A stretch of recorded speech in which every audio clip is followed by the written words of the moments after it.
News Tamil கழுகு.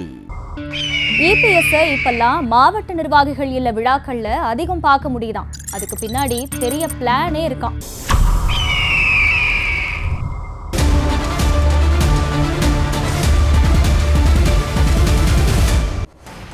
அதிமுகவோட மாவட்ட நிர்வாகிகள் வீட்டு விழாக்கள்ல முன்னாடி எல்லாம் மாவட்ட செயலாளர்களும் முன்னாள் அமைச்சர்களும் தான் தலை காட்டுவாங்க. ஆனா இப்ப அதிமுக பொதுச் செயலாளர் EPS சமீப காலமா மாவட்ட நிர்வாகிகள் வீட்டு விழாக்கள்ல தவறாம பார்க்க முடியுதாம். இந்த முடிவை EPS எடுத்ததுக்கு பின்னாடி பெரிய திட்டமே இருக்காம். தினகரன் சசிகலா தரப்பு நிர்வாகிகள் EPS தரப்பு நோக்கி வர ஆரம்பிச்சிருக்காங்களாம். அதை ஊக்குவிக்கிற விதமா தான் EPS இந்த முடிவு எடுத்திருக்கிறாராம்.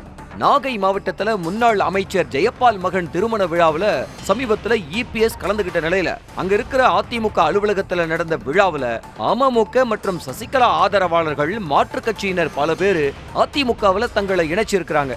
முன்னாள் அமைச்சர் ஜெயபால் OPS தர்ம யுத்தத்துல பிரிஞ்சு அதுக்கப்புறமா இணைஞ்சப்ப அதிமுகவிலேயே தொடர்ற ஆட்கள்ல ஒருத்தர் அப்படிங்கறதையும் கவனிக்க வேண்டிய விஷயமாயிருக்கு.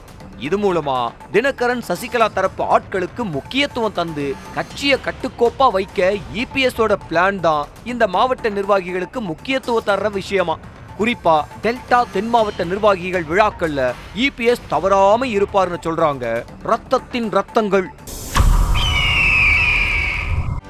செய்திகளை உடனுக்குடனும் துல்லியமாகவும் தெரிந்து கொள்ள சப்ஸ்கிரைப் பண்ணுங்க.